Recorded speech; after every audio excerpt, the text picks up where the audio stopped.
Snider, the frontman for Twisted Sister, quote, wanted to write an anthem for the audience to raise their fists in the air in righteous anger. And the result was the transcendent hit, We're Not Gonna Take It. Over time, the song took on new meanings. In 1985, a year after its release, it meant fighting censorship attempts by the Parents Music Resource Center, or PMRC, and led to Dee Snider testifying before the U.S. Senate. More recently, in a somewhat ironic twist, striking teachers in Oklahoma belted out the song as their battle cry. Michael Podolsky once had a customer experience so bad that he too decided he wasn't going to take it anymore. In 2006, he started the consumer review and advocacy platform Pissed Consumer.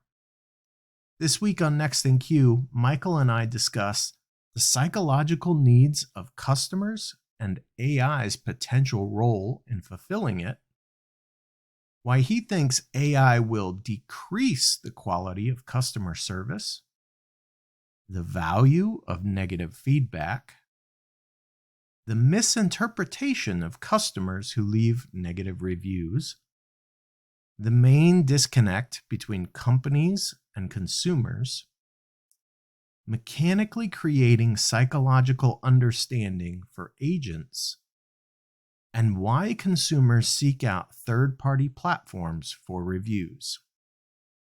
Let's get to it.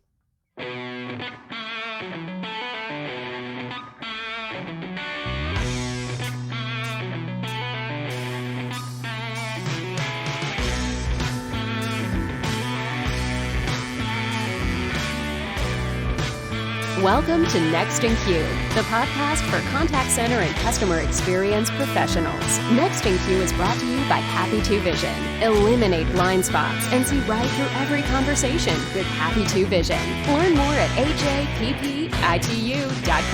Now, here's your host, Rob Dwyer. Hey everyone, thanks for joining another episode of Next in Queue. You know who I am. I'm Rob Dwyer, and today I am joined by my special guest, Michael Podolsky. Michael, how are you? Just peachy, Rob. Thank you for having me on the show. I love that you are peachy, and it's soon going to be peach season, I think, down in the South. We're in the middle of the hot summer as we record this. But we are going to talk about hot customers and some things that you can do with those hot customers. But before we get into that, I think it's probably a good idea to just understand where you're coming from and what you do today. So give us a short little rundown of kind of where your career started and how you ended up where you are today. Rob, thank you again for having me on the show. I'm an immigrant into this country 30 years ago. I came from Ukraine to United States. I got my bachelor's in computer science, was interested in the world of finance, joined JP Morgan. At that time, it was just JP Morgan without Chase.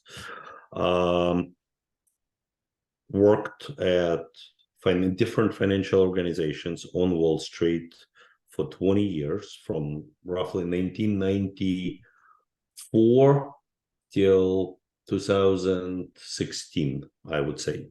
So I grew up through technology. I got my MBA in finance in the process from NYU Stearns. But then somewhere around 2007, me and my wife were sent to a vacation spot in Dominican. Happens to all of us Americans. From time to time, we are forced to take our wives to some vacation spot. And that was one of the situations. So we went to Dominican Republic. We were promised 5-star hotel. We arrived there and we are grossly disappointed, pretty much from the get-go. just one example of the service we were getting, or no service that we were getting. Towels would be removed in the morning of every day, and the towels would be returned to you only in the evening. So during the day, please don't use showers. It's unlawful based on the hotel that we were staying in. So by the end of that vacation, I was pissed. Pardon to use such language on the show, but that was the fact. And that's when me and my partner got together. And since I wasn't able to get my money back through credit cards, through talking to travel agent, I even took them to the small claims court. I wasn't able to do anything in that particular situation. So me and my partner decided to build a consumer reviews platform, and that's what we've done. That's how I came to do it. And to our surprise, people reacted very positively to our platform. We pretty much, each of us invested $100 each into the platform just to rent some servers. Everything else, we were developers ourselves. We were developing code in my partner's kitchen, and it worked just fine. 3 years later, we started hiring people because we had finances to do it. Right now, it's a 10 million people platform per month. Wow. That's a lot. And that's pissconsumer.com, right? That is correct. So I wonder, aside from some of the things that we're going to get into, with a platform like that, what has the rise of alternate platforms like Yelp and Google reviews and those types of things, what impact has that had on your business, if any? Google reviews certainly made an impact. Yelp didn't make any impact. Google reviews, I mean, I have a laundry list of things that I'm here to say about Google. They're just overcoming small businesses. They're killing it. I think it's a subject of separate show, but I think Google should be rated by antitrust agency and actually split apart into multiple smaller companies. I think it's time has arrived, but it's totally separate show. But Google reviews came into business, and pretty much a lot of consumers today go and they write reviews on Google reviews, and a lot of businesses pay attention to Google reviews and not other platforms. And they think that they're making a mistake by not looking at other platforms. Yeah, interesting. All right, well, let's talk about then something that I am very curious about. So I came up in the training world in contact centers. And one of the things that has always been a critical skill in my mind has been empathy with a customer. I would like to know what your thoughts are on the rise of AI, particularly some of the newer technologies that we've seen. And do you think, number one, that AI will soon replace agents? We'll just start there. Today's AI certainly lacks empathy. What's going to happen tomorrow, I don't know. People say that empathy cannot be, it's a human feeling. It cannot be reproduced by a machine. But there is a saying, fake it until you make it. How much can machines fake it? Mm-hmm. In my area of expertise, I strongly believe that consumers that are writing reviews, first of all, what's important to realize, I get a consumer to my site only after they exhausted all the options with the customer service of a particular company. I get my site has a psychological benefit to consumer. They come to that. It's a psychological feeling. Some customers are red hot, as you call them. They are screaming at customer service agents. They don't get when they don't get what they want from the company. So when customer service hangs up a phone with that red hot customer, customer quite often will go to various internet platforms to post negative reviews and express their feelings. It brings a psychological effect to that consumer. So your question is, how will AI replace agents? Most likely, in the next 5 years, it will happen. But consumer reviews website will be full of data in the next 5 years because consumers will not like it. Consumers will not like it. But what's important to say here is, as we transition into the world of AI, what will call centers do? Right now, you can have junior customer service agents take first level of support. How are you going to train experience? Where are you going to get experienced customer service agents in 5 years when you don't hire any newbies right now? That's a question that I have. Because who's going to be experienced? And even today, with the outsourcing, you get from time to time the situation where someone talking to the offshore customer service agent, and the person just screams into the phone, give me someone in the US to speak to. Happens, right? Yes. Happens all the time. Absolutely. So soon there is gotta be an option for company, let me speak to the human. It happens today with chatbots. I just want to speak to someone. I don't want to go through 30 steps before I get to the live agent. So it's a stumbling block that customer service industry would need to overcome over the years. But yes, AI is much less expensive way to run business. It will come. There is no way industry will not use this as an opportunity. So stumbling blocks, the way I see it. First one is, where are we going to get senior customer service agents 5 years from now? Because training will be lacking. Second big question is, will consumers accept it, and how will it affect brands? I think that is one of the, in my mind, that seems to be the biggest hurdle to overcome, because I think there are a lot of people that are very excited about what this technology may be able to deliver in the future. The question is going to be, are consumers going to be willing to be talking to AI every time they have a problem?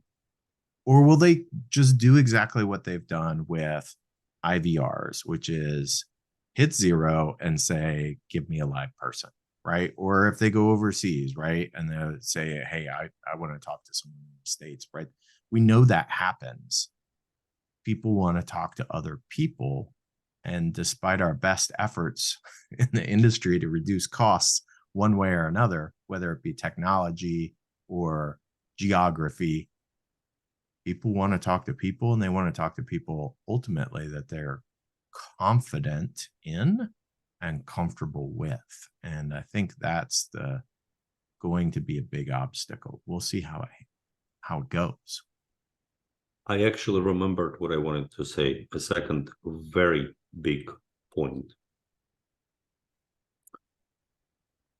A good customer, and I know it from my platform. The goal of my platform is actually to get myself out of the business.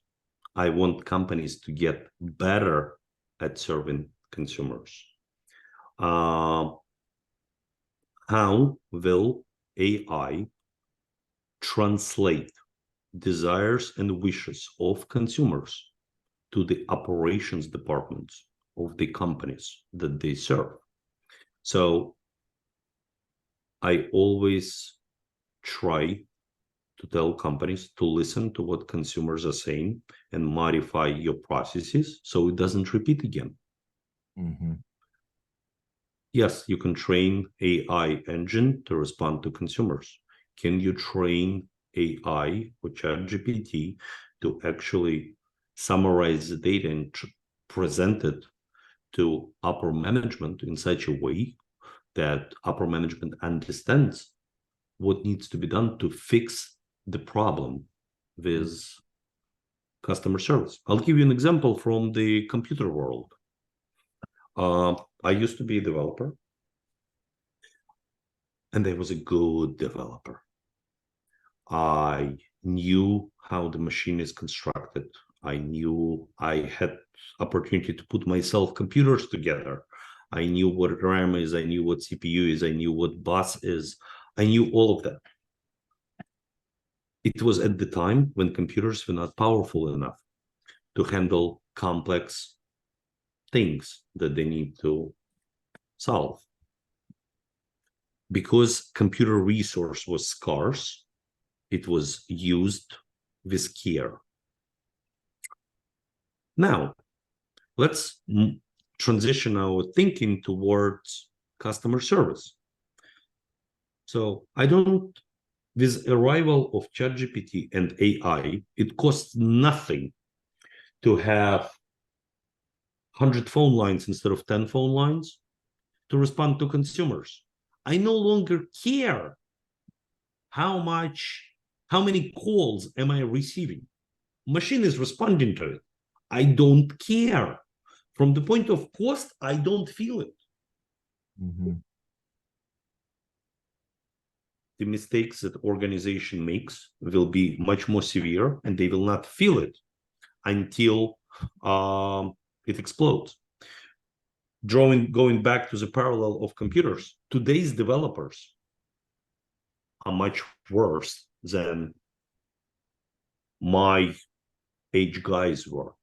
Because today's developers are working on a much stronger machines. They don't care in the quality of code that they are writing, because machine will handle it. I just trust the machine.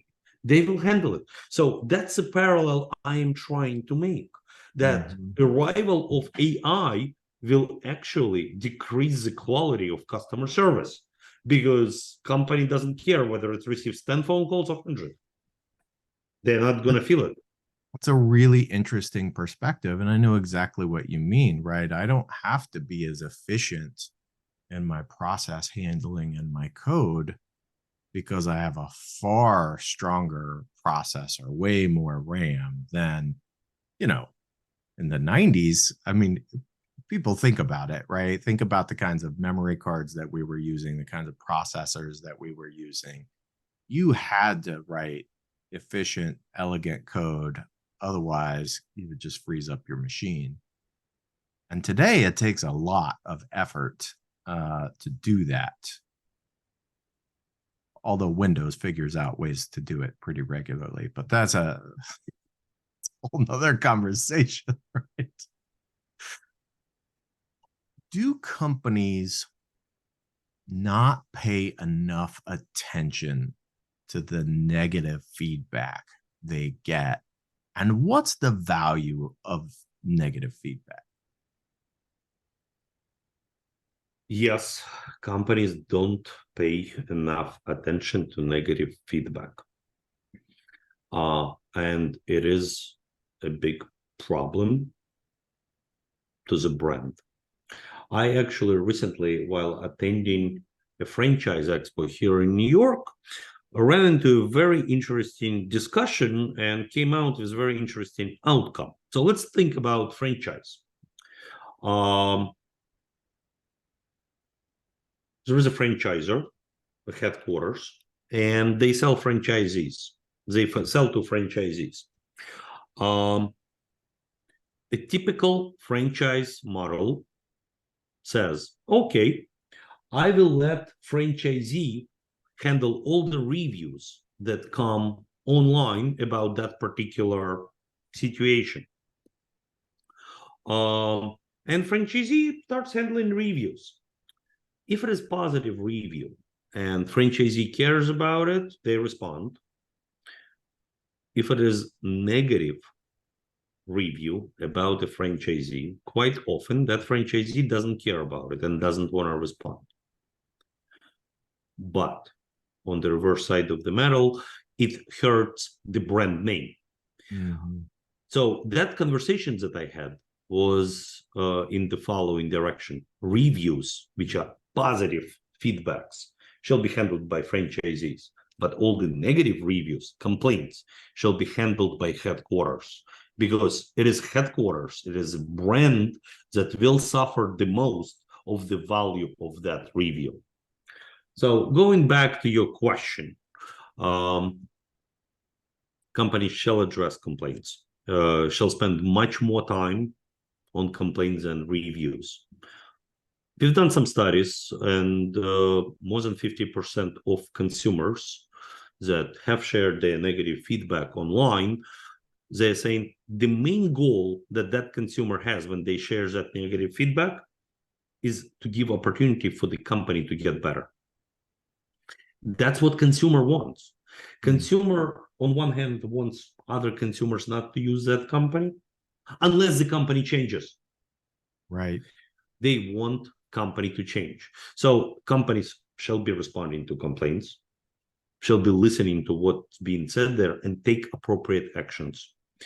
In the world of outsourcing and customer service, the culture of the company is very important. I very much recommend companies not to think about outsourcing as set it and forget it. The constant communication to your outsourced customer service provider shall exist, because if you don't get feedback out of the customer service function back into the operations in the main organization, you will fail long term because you don't have feedback of your customers. That's the scare for big brands, and they should certainly make sure that they get feedback out of customer service, even if it is outsourced customer service. Get it back into the grinders, into the internal departments, how to modify a product, how to modify overall communications of the company, how to satisfy future consumers. So listening to negatively impacted consumers is very important. Yeah. You know, I've had this conversation on this show before as it relates to outsourcers. And I think a lot of companies first view an outsourcer as a way to get something off their plate, as opposed to a strategic partnership. And when you view it as a partnership and you have those conversations, it's amazing what you can get from your outsourced partner to improve your business and to honestly reduce the amount of money you have to spend with your outsourced partner. I mean, good outsourcers love to be able to save you money as a partner because we're handling less incoming volume because we helped you fix a problem. So now people aren't calling or chatting or emailing about a particular issue. And it makes the role of the agent easier as well when they're not handling as many inquiries about issues, right? Because not always are they handling issues. They may be taking orders. That's an easy interaction to handle, as opposed to dealing with someone who's upset because something hasn't shipped, or I, never got that email, or I haven't got my refund, or whatever the case may be, right? Absolutely, 100% agreed. Outsourced partners shall be partners first, outsource second. Yeah. Partnership should be there, and communications, absolutely. It shall not be just move the function to the side and forget about it. Get the cheapest provider and I'm done with it. No, you're not. Yeah. Yeah. I mean, ultimately, you can even see it reflected in the language that's being used. And really, that's a good outsourcing partner when their agents are interacting with your customers. There shouldn't be a delineation between insourced and outsourced from the customer's point of view. They should feel like I'm talking to this company. The language that is used is we language. It's the language of ownership. It's the language of you know, we're going to handle this for you. Those kinds of things, as opposed to right, there's an issue over there, blah blah blah. In this world where we're seeing customer experience numbers, and maybe part of this is how we measure and how much we measure today, but we're seeing really just a decline in the way customers feel about companies from a satisfaction standpoint. I wonder, are there customers that simply will never be satisfied? Is there something going on where customers just aren't going to be happy? Are we always pissed, Michael? Is that the problem? There are several acquaintances of mine, not from a consumer review industry, that told me that they don't want anything to do with consumers that have written reviews on pestconsumer.com, because consumers are always pissed because they are already on Pest Consumer. And my answer is no, no, no. Consumer always, it's psychology.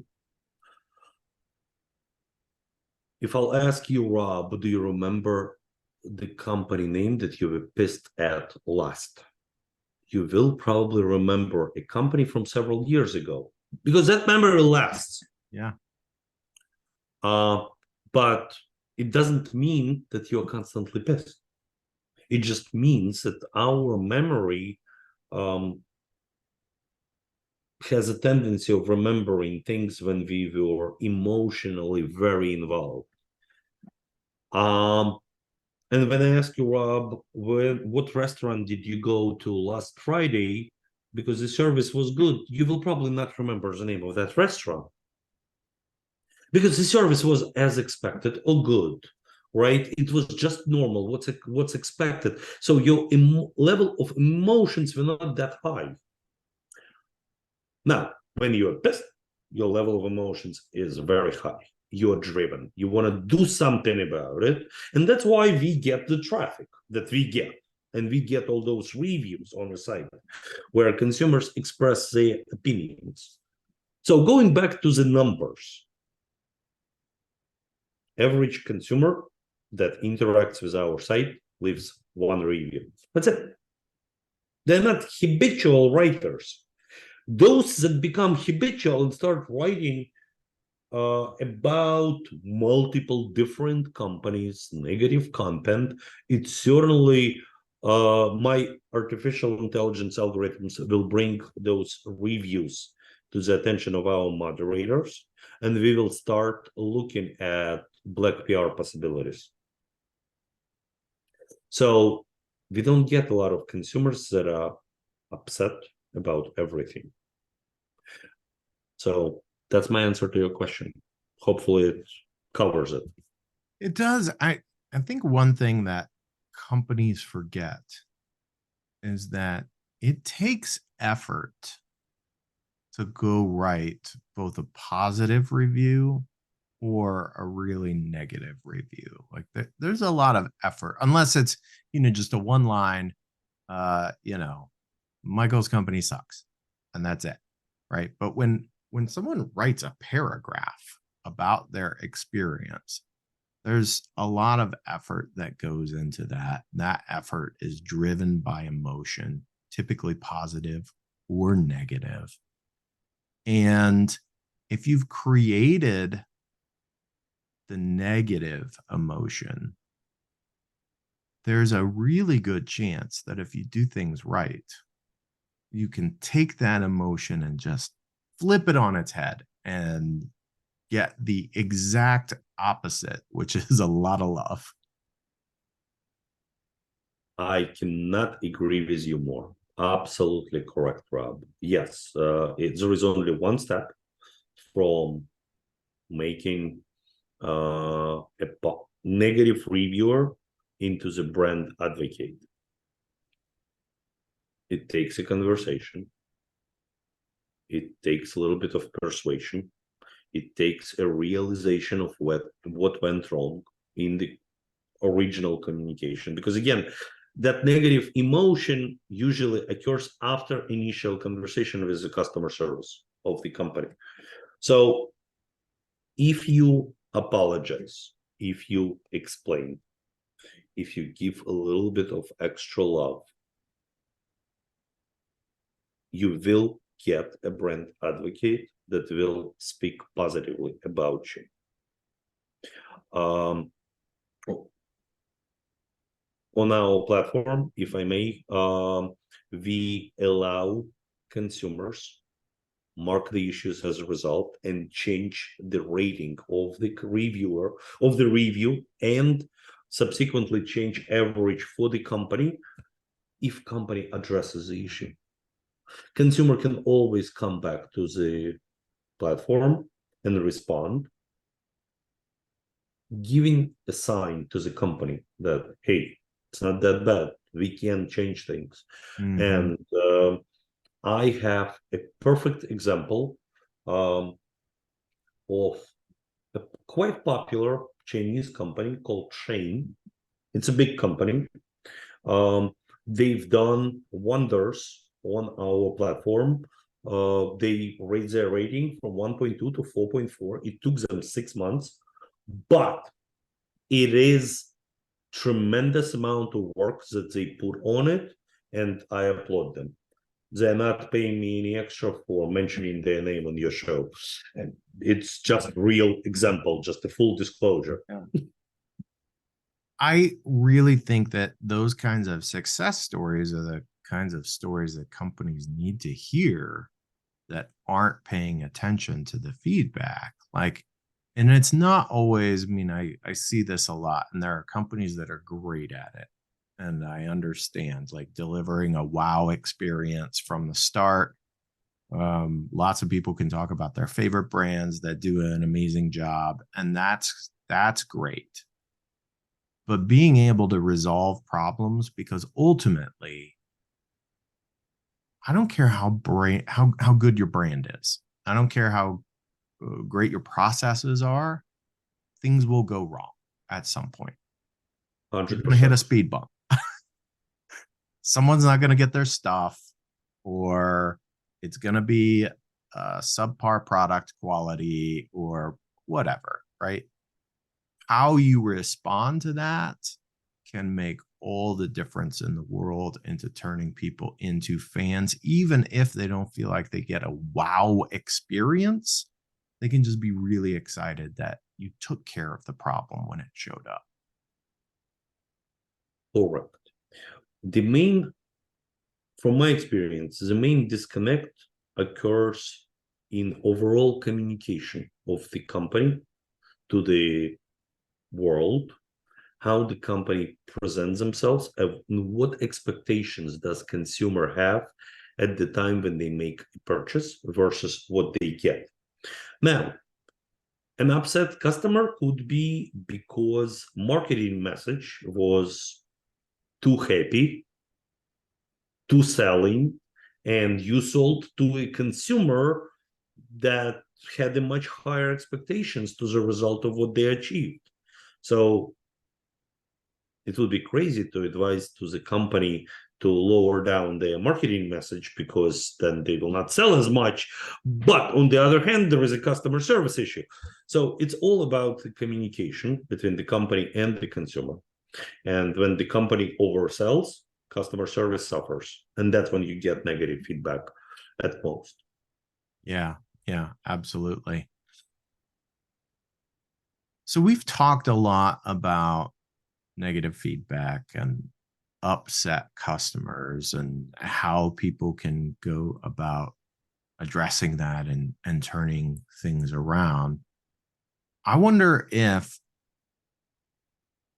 companies, whether it's in the customer service side or even up the chain from there, don't think enough about customer psychology, because you mentioned that a few times, right? It's about the emotions. There's human psychology at work. Do brands not take enough of that into advisement outside of marketing when they're coming up with things? I think you're right. You're hitting it quite a nail on its head. Typically, customer service agents are the least paid employees in the company. Companies typically don't hire PhDs for customer service function. No, typically not.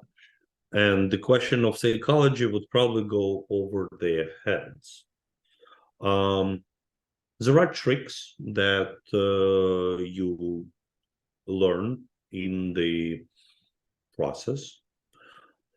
For example, one consultant in customer service arena that I spoke to recently, he always recommends asking an extra question. So you have to mechanically simulate psychological understanding for customer service agents. So this particular customer service guru, he recommends asking an extra question after the interaction with customer service or during the interaction of customer service. This shows empathy. This shows care. And that extra question gives time to consumer to cool off.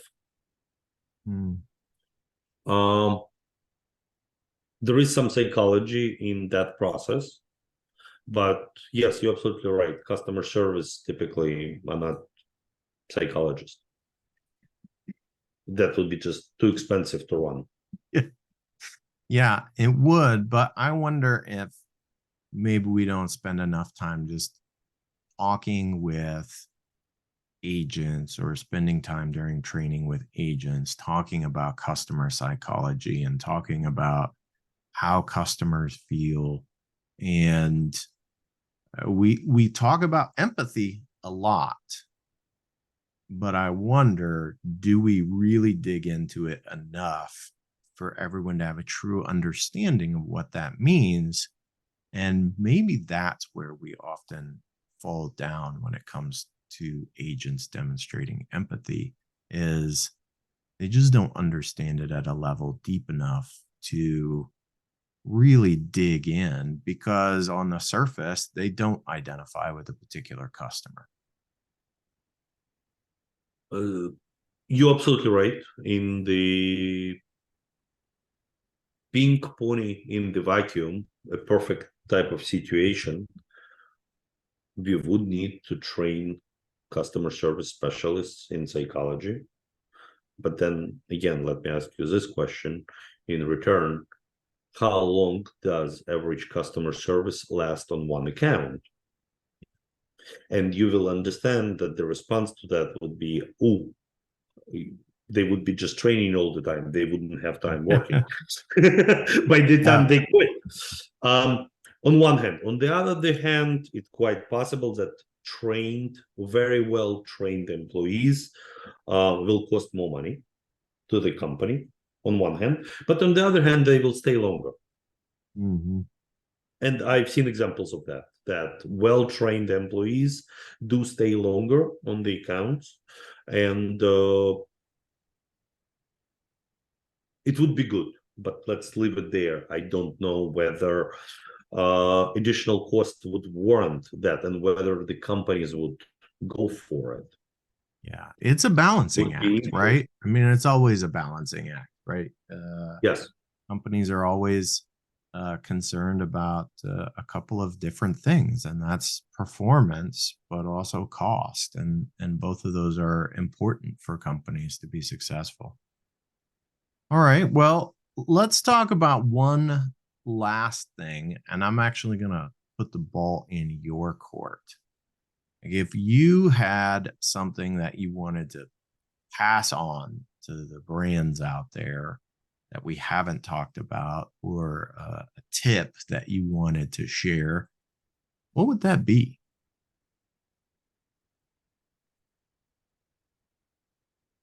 Don't be an ostrich. Don't put your head into a sand. Go and reply to negative reviews. Any brand is happy to write thank you under favorable review online, show that we care. But companies don't put enough attention to negative feedback. That's item number one. Item number two, I'll tell you guys a secret. Do you know why Best Consumer is so popular? Because consumers became smart. Consumers learned from you guys, from big C-level boys and girls that learned to remove negative feedback from your own websites. And that's why consumers trust third-party platforms such as bestconsumer.com to go and post negative feedback. That's why guys like me thrive right now on huge amounts of traffic, because you hide the dust under the rug. But consumers are not stupid. They switch. They understand that negative feedbacks shall be placed on third-party platforms where it will stick. It will stick forever until you respond and you deal with that customer that happened to get upset about you. Those are probably the most important things that I would share with brands out there that respond to your negative feedback.